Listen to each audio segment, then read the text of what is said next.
Hey guys, Antrim here, and welcome back to another Minecraft video. And today I'm going to be showing you guys Minecraft Weekly Snapshot 14W04A. And there's a decent amount to talk about in the snapshot, but there isn't like a ton of things, so I'm just going to go ahead and I'm going to launch right into it here and try and get through everything as quickly as I can. So I'm not sure if this was added in the previous snapshot or this snapshot, but I don't remember seeing it in the last one. And that is, you can actually see while I am in F3 mode, you can see that the cursor is now a different shape. And specifically, it is a shape that displays where the X, Z, and Y axis are, and more specifically, the positive X and Z and Y axis are. So you can see that the red line there is off in that direction, which means that I am looking at positive X. The blue line means I'm looking at positive Z, and the green means means that I'm looking at positive Y. And you can also see on the left side of the screen that specifically the text is bolded for whatever direction I am looking in. Now that one specifically doesn't differentiate what direction I'm actually looking in, like positive or negative, but it does show what, axis I'm looking on, either the Z or the X. If you want to know which direction you're looking in, either use the cursor or use the line below the Z axis line that says south towards positive Z. You can use either one of those if you want to, figure that out. So yeah, anyways, moving on here, very quickly going along here, there is a new addition that was added to the fill command. So the fill command was introduced in the previous snapshot that allowed you to do some interesting things. It allows you to fill an area, which I have selected here, with whatever block you want, but now it's added in an extension to it that allows you to only replace a certain block. So this one is actually going to set a redstone block over Minecraft planks themselves. So if I go ahead and I hit this button here, you can see it replaces any planks with redstone blocks. But then you guys might be wondering, but wait, it didn't replace every single plank. Why did it just spell out ant? Are you some kind of magical magician or something? Well, I can assure you guys this is just a trick of Minecraft. And in fact, if I go ahead and I middle click on this here, you can see that this one is a plank, but if I go ahead and I middle click on this one here, these ones are stacked slabs. So it allows you to do some interesting things for hiding messages or really anything. You could create a giant mansion out of just wood and then only replace the wood. You could do those things. It really wouldn't be that hard. It would be kind of interesting. It allows you to, just do anything, really. You could hide an entire house inside of a box and unwrap it with the press of a button. So yeah, kind of interesting. Bam, it just works. All right, so moving on here to a new command that was added into the game called particle. If I go ahead and I type in /particle and then I type in tab afterwards, you're going to actually be able to see all of the different particles that are available for use right now. So huge explosion, large explosion, fireworks, spark, just so many different things that you can add in. Let me go ahead and let me explain how exactly this command works here. So when you type in particle, and then in this case, smoke, so what comes after that are your XYZ coordinates where the thing is actually going to spawn.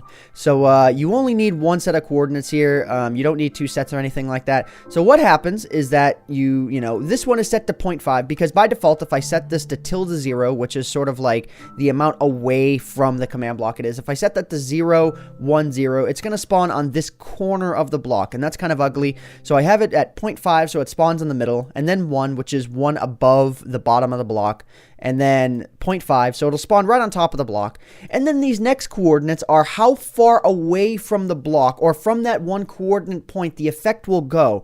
So it treats these three numbers as a center point, and then it treats these as an outward point. So you can see here that this one, I'm going to allow it to go to 10, but if I actually set the coordinate on here to go at 8, so that the center point will be 8 above, and then I go ahead and I start this, you can see the center point is actually more about there, and then, well, you can see, like, if I climb here, it's going ham.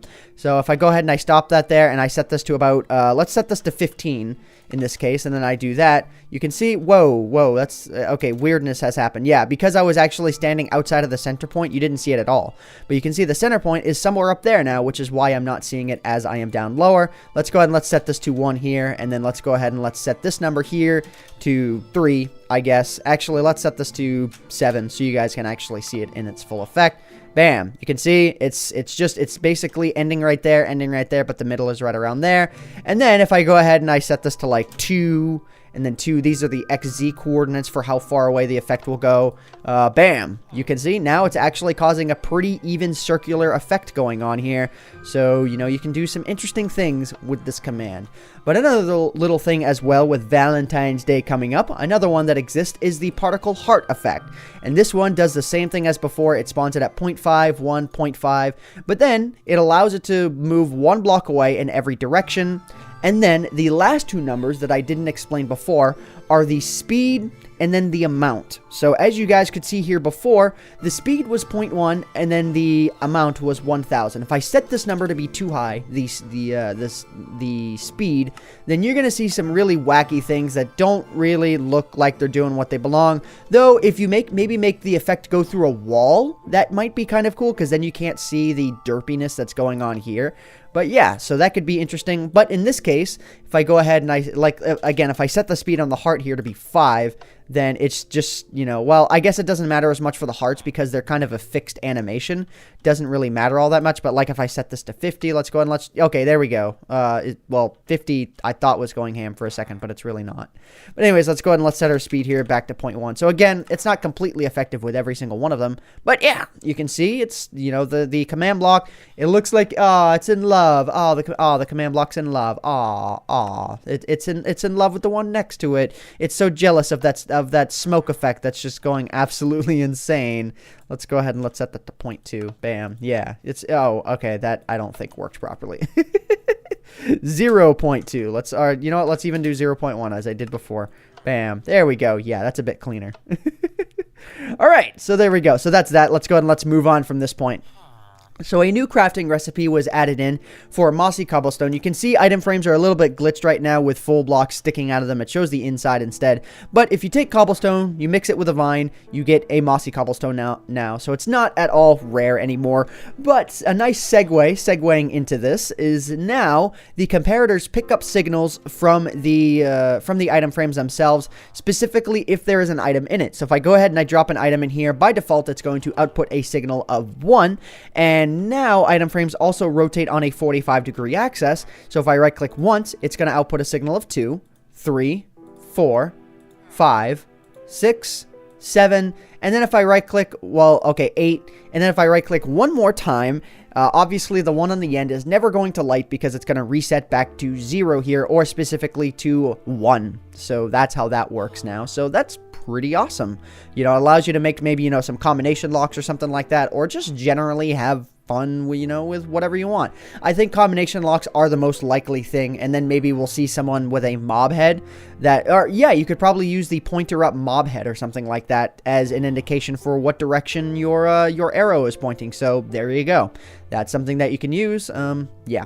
So let's go. Let's move on here. So this little villager here, this is a farmer villager, and if I go ahead and I fill up all of these crops here, wow, he did that instantly. It's usually not that instant, but now the farmer is actually gonna do his little farming thing. So he'll do it with any kind of crop.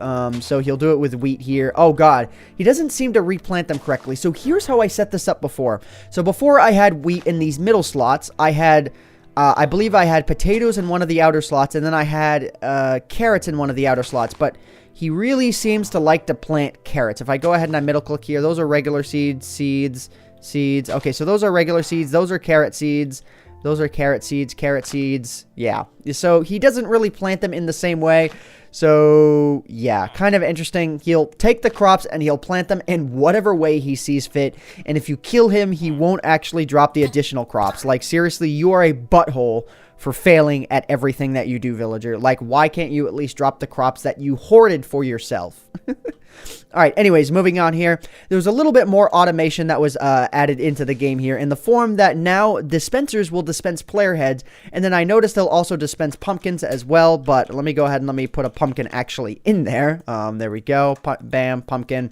So this one will happen. I'm on peaceful mode right now. This will happen on peaceful because obviously iron golems can spawn in peaceful, but withers won't actually spawn because it just doesn't work. It doesn't actually dispense out the head itself, and yes, I did mess up with my positioning there, but the same still applies. It doesn't actually place the head itself. Instead, what it does is it like just attempts to dispense them out at once. Well, it will place it, actually. I take that back. It will actually place it if I go ahead and I place down one of them, but I need to be on easy mode at least for this. But yeah, it'll place down those two because that button activate both of those dispensers. And then if I go ahead and I activate that one, it will actually spawn the wither here. And the wither being invincible, I'm not going to mess with them at all. I'm just going to go ahead and I'm going to set myself to peaceful mode so I don't have to deal with that one bit. Yeah, and as you can see here, again, on peaceful mode, it just doesn't work. So yeah, that's pretty much everything. I'm going to go ahead and I'm going to talk about one little random thing here. Apparently there was some kind of a glitch or something. I'm not really sure, but it was noted that doors were added to the closest village. So the closest village that spawns, I assume, to your spawn point didn't have doors on it by default. And I had seen this before, but now they are on the closest village. And then the snow block kind of affects the grass in a weird way now. I think this is a bug, but you can see the bottom of the block shifts a little bit. If I go ahead and I sit perfectly still, you can see that as I place down the snow, it messes with the bottom of the block, but it doesn't actually create the top texture now, which is kind of weird. So like the green doesn't turn to white. So that's kind of odd. Again, I think that's a glitch. I'm not really too sure why exactly that is happening, but it is in fact happening. So yeah. And then a future plan for the snapshots is that a spectator command is going to be added into the game, which is basically a flying adventure creative, a flying adventure mode that doesn't allow you to mess with anything, and then it also makes you invisible as well. So again, making, observing on maps a little bit easier, though I think you can kind of pull that off with teams right now. It's not something I'd really worry about that much, except, yeah, on creative mode, you are able to break anything you want, but yeah. All right, so anyways, guys, I feel like I'm, it is time for me to end off the video here. There is actually one more thing I want to cover because I missed it, actually. If I go ahead, at the end of the particle command here, you can actually set what type of entity, I guess, this will happen. Or you can set different parameters at the end here. I can see on the Mojang page that they have the command make, so that you can actually make it so that this effect will only happen on types. Well, let's just do type chicken here. Type TYPE equals chicken. Okay, let's go ahead and let's do that here. So at E equals type chicken. And then let's go ahead and let's get ourselves some chicken eggs here. Why not? Because it works. Okay, so let's go ahead and let's do this here. So the heart effect is now no longer happening. But now it happens, I guess, when there's a chicken nearby. It'll happen on the chicken itself. Let's go ahead and let's do that. Bam. Yeah, now it's happening a little bit more. But it'll only happen to the radius that was showing before. Or will it? Oh, wait. What's going on? Oh, my God. It's so many things that are happening here. It's derp. Derp. Derp. I don't even understand what is going on right now. Let's go. Yeah, it's the hearts are happening absolutely everywhere. I don't understand this. Let's go and let's kill all the nearby chickens to see if maybe it'll stop if there's no chickens nearby. Nope, it happens to every single chicken. Chickens, I don't want you near. It's happening to every single chicken. Yeah. Okay. Oh, now it's no. Oh no, now it's still happening. There's a lot of loving going on in this field, guys. I hope you all have enjoyed this video with the disturbing ending that it has. My name is Ant Venom, and I bid you all farewell. Thanks so much for watching, guys.